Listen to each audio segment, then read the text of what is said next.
नमस्कार, आप देख रहे हैं न्यूज वन इंडिया। मैं हूं आपके साथ राजेश कुमार। राष्ट्रीय स्वयंसेवक संघ के सरसंघ चालक मोहन भागवत ने मुसलमानों पर बड़ी बात कह डाली। उन्होंने कह दिया कि आरएसएस की शाखा में मुस्लिमों का भी स्वागत है, शर्त बस इतनी है कि जो खुद को औरंगजेब का वंशज नहीं मानते हो, भगवा ध्वज को लेकर उनके मन में सम्मान हो और भारत माता की जय बोलने से उन्हें दिक्कत ना हो।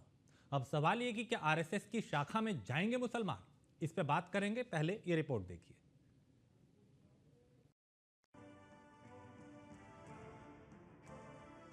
संघ में आए मुसलमान, भगवा का करें सम्मान, भारत माता की जय। संघ में मुस्लिम एंट्री तय, शर्तों के संग मुस्लिम वेलकम। राष्ट्रीय स्वयंसेवक संघ यानी कि आरएसएस को लेकर ये विवाद अक्सर उठता रहता है कि क्या ये संगठन मुस्लिम विरोधी संगठन है। सवाल उठता है कि मुस्लिमों को संघ की शाखा में एंट्री क्यों नहीं दी जाती। अब इन सवालों का जवाब मिल गया है।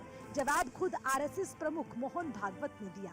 मोहन भागवत ने स्पष्ट कर दिया कि हमें किसी से परहेज नहीं है और मुस्लिमों को भी अपना ही समझते हैं। हालांकि उन्होंने संघ की शाखा में मुसलमानों की एंट्री के लिए कुछ अहम शर्तें भी सामने रखी हैं। खुद को औरंगजेब का वंशज न माने, भगवा ध्वज के प्रति सम्मान रखें, भारत माता की जय बोले। संघ प्रमुख ने क्लियर कर दिया है कि समान डीएनए वाले सभी भारतीयों का शाखा में स्वागत है, यानी जो भी भारत माता की जय बोलेगा उसका आरएसएस में वेलकम है।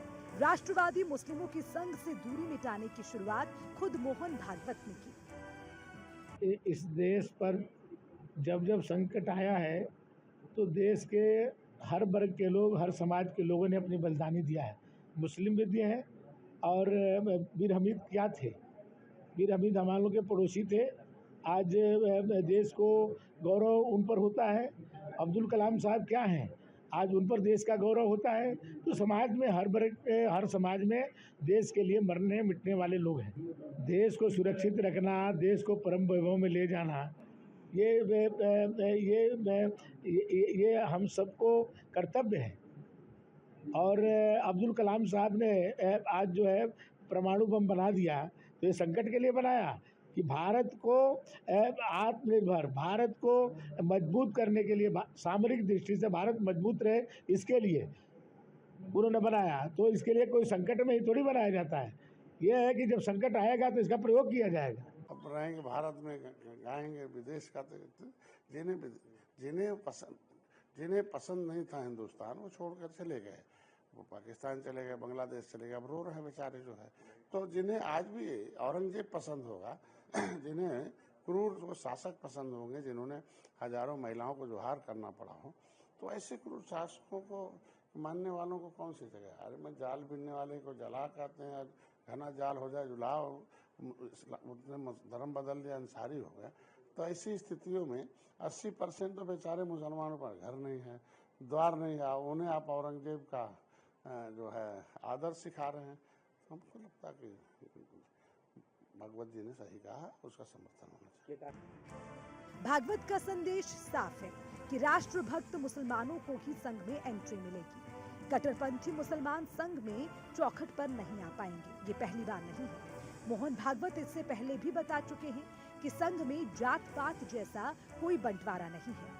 अब सवाल ये है कि क्या राष्ट्रभक्त मुसलमान संघ की शाखा में जाएंगे और नमस्ते सदा वत्सले मातृभूमि करेंगे। Bureau report, news one India. संघ में आए और हमारे साथ एक वरिष्ठ पैनल जिसमें देवेंद्र प्रमुख भारतीय जनता पार्टी के प्रवक्ता हैं, अशोक सिन्हा जो कि आरएसएस का पक्ष रखेंगे, और शोएब सिद्दीकी हैं जो कि मुस्लिम स्कॉलर हैं। आप तीनों का बहुत स्वागत है। शुरुआत में शोएब भाई आपसे करूंगा। मोहन भागवत के इस बयान पे क्या स्टैंड मुस्लिमों का, खासकर चूंकि जिस तरह का निमंत्रण उन्होंने दिया कि शाखाओं में आए, कुछ शर्तें भी हैं, क्या लोग सोच रहे हैं आप? चूंकि आरएसएस को लेकर कई तरह की धारणाएं हैं, कई तरह के आरोप लगते हैं आप लोग, आपकी तरफ से कई तरह के तर्क दिए जाते हैं, कई तरह के वितर्क दिए जाते हैं। अभी क्या स्टैंड इस बयान के बाद? देखिए राजेश भाई, ऐसा है कि भागवत जी ने जो बयान दिया है उसका जाहिर सी बात है शोकत मंजरेआम पर पूरे हिंदुस्तान में गूंज रहा है। भागवत जी का एक बयान पहले भी बहुत पहले आया था और मैं समझता हूँ कि भागवत जी का सम्मान पूरे हिंदुस्तान में है, कई मुल्कों में भी है। जब उन्होंने कहा था लोगों से कि आप हर मस्जिद में शिवलिंग ना ढूंढिए, हर जगह नहीं पाए जाते हैं, तो उनका वेलकम किया गया था। और जाहिर सी बात है कि हर नफरत का जवाब मोहब्बत होता है। और भागवत जी को लगा कि इस वक्त मुल्क के हालात जो हैं वो दो भागों में बंटने की कगार पे टिके हुए हैं, जिस तरह की चल रहा है मामला, तो उन्होंने एक अच्छी पहल की है। और मैं समझता हूँ राजेश भाई, ये पहल मैं समझता हूँ उन्होंने जो की है उससे एक मोहब्बत का पैगाम जो है मंजर-ए-आम पर आएगा। अब आप देखिए जिस तरह भगवा की बात अभी करी गई है, मैं चैलेंज के साथ राज भाई आपसे कह रहा हूं कि पूरे हिंदुस्तान में आप एक मुसलमान बता दिए, सियासी लीडर छोड़ के या सियासी जो लोग होते हैं उनको छोड़ के, कि भगवा की कोई बुराई करे। आप बताइए भगवा कलर क्या है भाई? वो 12 रंगों में रंग है, मेरा रंग है वो। हरा रंग जब मेरा हिंदू भाई कहता है कि हरा रंग शोएब भाई आपका नहीं मेरा है, तो भगवा कलर हिंदू का नहीं मुसलमान का है। और जिस तरह उर्दू को लोग कहते हैं, मैं कहता हूँ उर्दू जो है वो मुसलमान की नहीं है, उर्दू पूरे हिंदुस्तान की है, जैसे संस्कृत पूरे हिंदुस्तान की है। तो उन्होंने पहल करी है, बहुत अच्छा पैगाम दिया है। देखिए होता क्या, कभी ऐसे से मामले चलते हैं तो निगेटिव बात जब आती है तो उसका रिएक्शन दूसरा होता है। इंटेंशन जो है भागवत जी का मैं वेलकम करता हूं कि उन्होंने इंटेंशन उनका बहुत अच्छा था। जो नफरत की राजनीति लोग हो रही है और चंद लोग सस्ती शोहरत पाने की तरह बातें कर रहे हैं, तो उन्होंने पैगाम अच्छा दिया। और जाहिर सी बात है उन्होंने हमेशा अच्छी बात करी, मैं हमेशा वेलकम करता हूं। अब यहाँ पे जो उन्होंने बात करी है उसे जी बताया, बड़े बड़े आलिमों से बात होगी कि वो क्या चाहते हैं। जिस तरह की कुछ शर्तें आपने बताई, तो मैं भी ये कहता हूं कि जैसे कोई कहता है कि शोएब भाई आप राम बोलिए, आप बताइए राम बोलने में कोई बुराई नहीं है। इंटेंशन देखा जाता है कि आदमी किस अंदाज से कहना चाह रहा है। किसी एक मुसलमान ने किसी हिंदू को जबरदस्ती कहा है कि अल्लाह अकबर बोलेगा, अभी बता दिया नहीं होगा। तो भागवत जी ने अच्छी पहल की है, मैं उनका इंटेंशन की तारीफ करता हूँ कि भागवत जी ने बहुत इंटेंशन अच्छा है उनका कि एक गंगा जमनी की जो मिसाल हिंदुस्तान में होती है कि हिंदू दिखाई दे कि मुसलमान दिखाई दे, आखिर तरह से एक इंसान दिखाई दे। तो भागवत जी का यही इंटेंशन है कि हमें हिंदू मुस्लिम नहीं चाहिए, हमें एक इंसान चाहिए जो एक दूसरे के साथ मिलकर रहे और इस मुल्क की गंगा जमनी तहजीब जो पूरी दुनिया में कायम है उसकी मिसाल पेश करे। ठीक है अशोक जी, क्या मैसेज देने की कोशिश मोहन भागवत जी ने की है और क्या ट्रैक चेंज हो रहा है आरएसएस का? मोहन भागवत जी ने ऐसा नहीं कि पहली बार कहा है, बार बार कहा है उन्होंने कि संघ संपूर्ण राष्ट्र को एकजुट करने का प्रयास पिछले 100 वर्षों से कर रहा है। 100 वर्ष उसके पूरे होने जा रहे हैं स्थापना के, और ये एक ऐसा संगठन है जो बिना विभाजन के, कोई अविभाजित रूप में वह देश की सेवा में लगा हुआ है। बार बार कहा है उन्होंने कि पूरे भारतवर्ष की विज्ञान कहता है, जो नई रिसर्चेज आई है वो कहता है कि 40,000 वर्षों से यहाँ के रहने वालों का डीएनए एक ही है। वो किसी भी पंथ मत संप्रदाय के हों, सबका डीएनए एक है। और जब सबका डीएनए एक है तो सब एक हैं, और सब एक है तो एक स्वर से बोलना चाहिए, एक स्वर से अपने इस देश को अपना मातृ वतन मानना चाहिए, सबको मातृभूमि मानना चाहिए, और सबको मिलजुल कर इस देश की उन्नति के लिए कार्य करना चाहिए। यही भाव संघ का है, जो जिसको कि पूज्य सरसंघ चालक जी ने कहा है। कभी भी शाखा पर किसी भी मुस्लिम या किसी भी संप्रदाय के लोगों को आने के लिए रोक था ही नहीं। आते भी हैं लोग। हम मातृभूमि की सेवा करते हैं, माता की सेवा करने के अलावा क्या प्रचार नहीं करते? उसको हम बताते नहीं कि हमने माता को आज सेवा की है, आज उनका पैर दबाए हैं, आज उनका हमने पानी दिया है, ऐसा कोई कहता है क्या?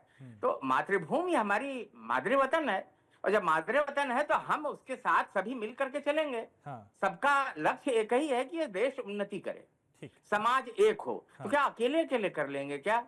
सबको मिलकर के ही इस देश को आगे करना पड़ेगा, और जब देश को आगे करना पड़ेगा तो उसके लिए एक होना पड़ेगा। इसलिए संघ की शाखाओं में कभी रोक थी ही नहीं, और बस यही तो कहा है कि भाई आप इस देश को अपना देश समझिए, इस देश के इतिहास को अपना इतिहास समझिए, इस देश की संस्कृति को अपनी संस्कृति मानिए। उपासना पद्धति कुछ भी हो आपकी, किसी भी, आप नमाज पढ़ते हो, आप मंदिर में जाते हो, आप चर्च में जाते हो, कोई फर्क नहीं पड़ता।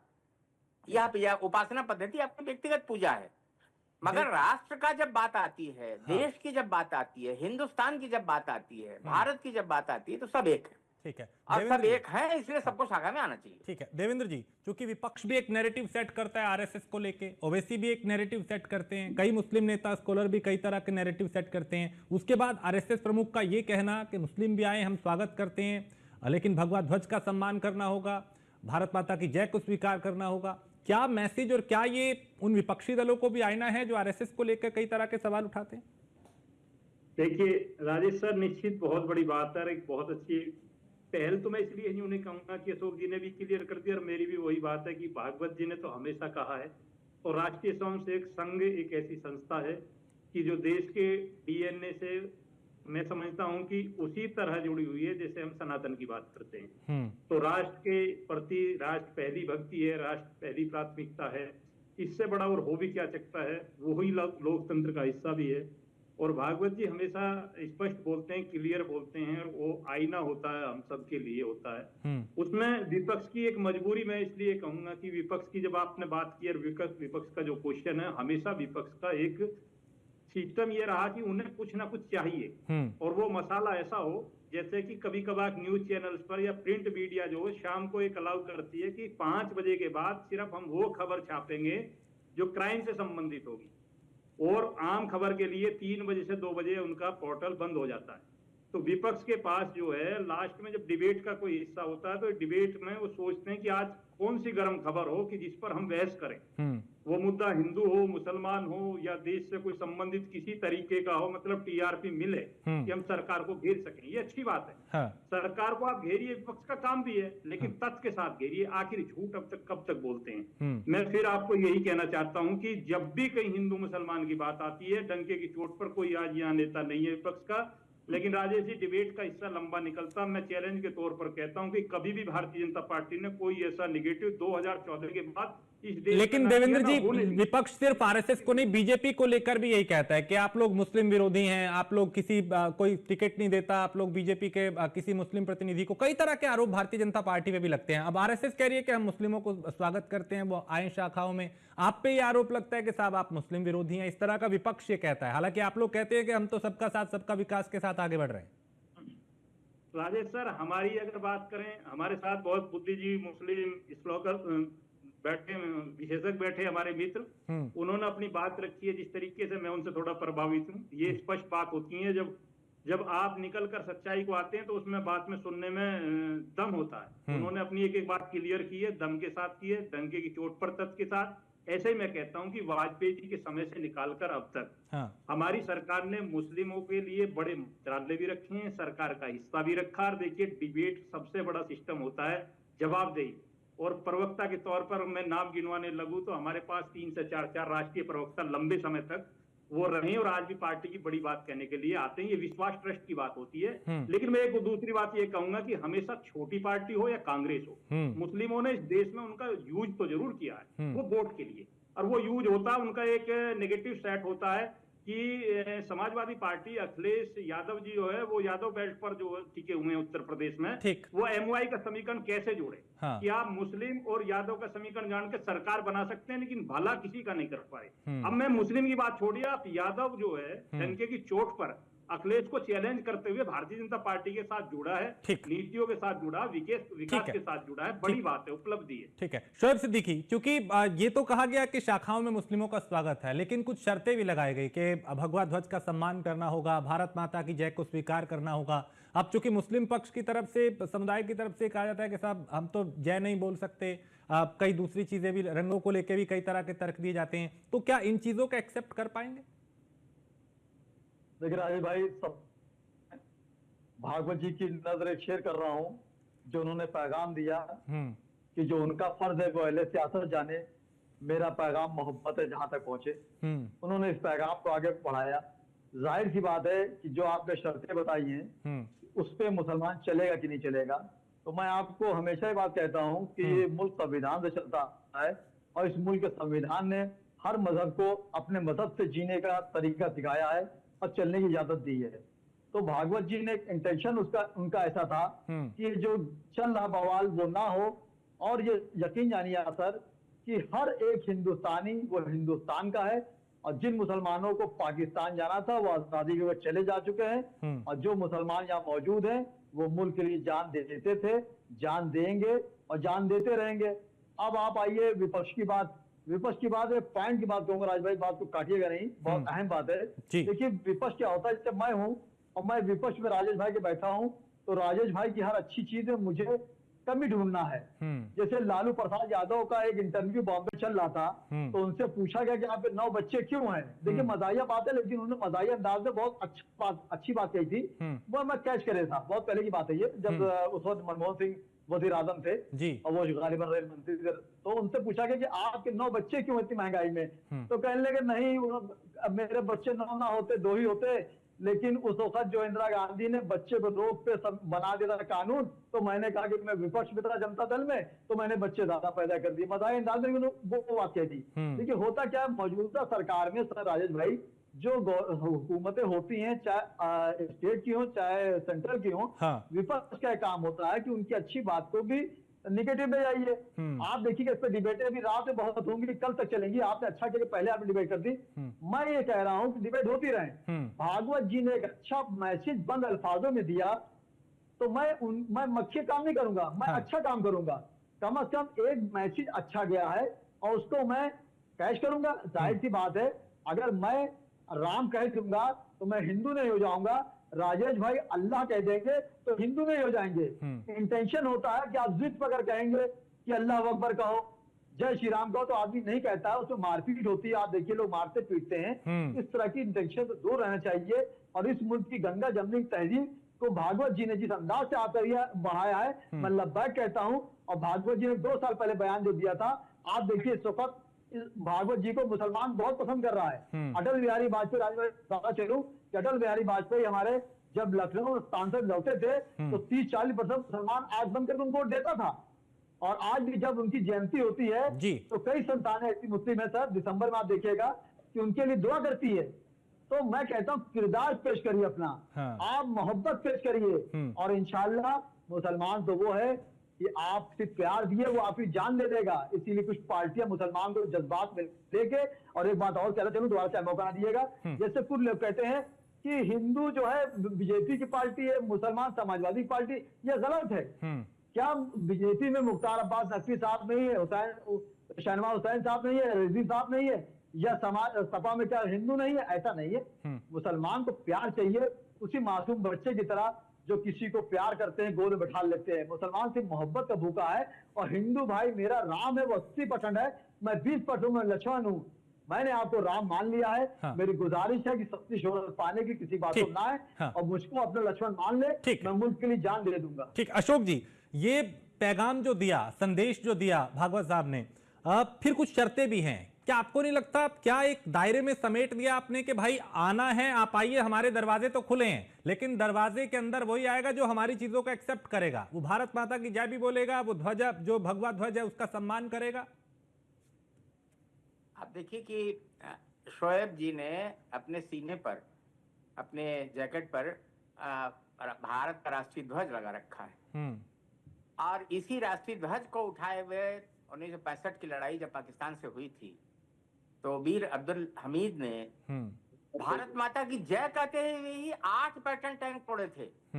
8 पैटर्न टैंक पर वह व्यक्ति पैदल चढ़ के ऊपर, उनके जहां व्यक्ति बैठता है, जहां से वो ओरिजिन होता है उसका तोप, वहां पर उन्होंने हथगोला छोड़ दिया था। और पैटर्न टैंक जिसको कि माना जाता था कि ये अमेरिका ने दिया हुआ है पाकिस्तान को, ये कभी अजेय है, और उसको हाथ से तोड़ दिया। भारत माता की जय कह कर ही तो तोड़ा उन्होंने। तो देखिए ये भावना की बात है कि जिस देश में हम रहते हैं, जिस देश में मिट्टी में हम जन्म लेते हैं, और जहां पर हम वहां का हवा पानी प्रयोग करते हैं, तो वह देश हमारा है। और जब हमारा है तो उसको जय बोलने में क्या है, उसको सम्मान देने में क्या है? आप यही तो भाई, आप इबादत करते हैं किसी को तो सम्मान ही देते हैं ना।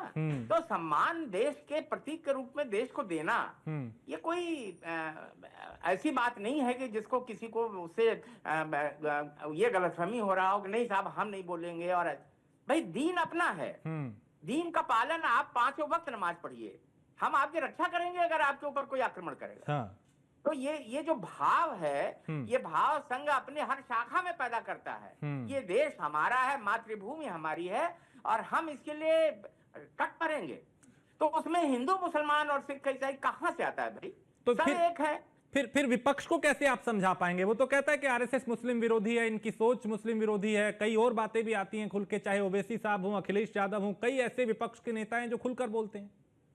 देखिए, विपक्ष जब तक बांटेगा नहीं वो पक्ष में नहीं आएगा। ये बहुत वो बांटता है, डिवाइड एंड रूल। अंग्रेजों ने यही तो किया कि उन्होंने बांट दिया, हमें जातियों में बांट दिया। उन्होंने इंडिया एविडेंस एक्ट लिखा, उसमें देखिए कि कितने जातियों का वर्णन उस एक्ट में किया हुआ है। किसी जातियों को जन्म के आधार पर जराम पेशा घोषित कर दिया कि ये जातियां हैं जो जराम पेशा मानी जाएंगी, ये जन्मजात अपराधी हैं। ये अंग्रेजों ने किया ना, वही काम आज की विपक्षी पार्टियां कर रही हैं। वो हमारे अंदर भेद पैदा करना चाहती हैं। हाँ। और भेद पैदा करके राज करना चाहती हैं, और कुछ नहीं। बिल्कुल। और अब देखना होगा कि भागवत साहब के इस बयान के क्या मायने निकाले जाते हैं और कैसे इस पर सियासी रोटियां भी कुछ दल जो है वो सेकने की कोशिश करेंगे। वक्त इतना ही था। बहुत शुक्रिया आप तीनों का इस चर्चा में शामिल होने के लिए। तो मोहन भागवत का ये बयान के शाखाओं में मुस्लिमों का भी स्वागत है, कुछ शर्तों के साथ कि वो भगवा ध्वज का सम्मान करें और भारत माता की जय का जो नारा है उसको स्वीकार करें। और इसको लेकर चर्चाएं कई तरह की होने लगी हैं। एक छोटे से ब्रेक के लिए रुकेंगे, आप बने रहिए न्यूज़ वन इंडिया के साथ।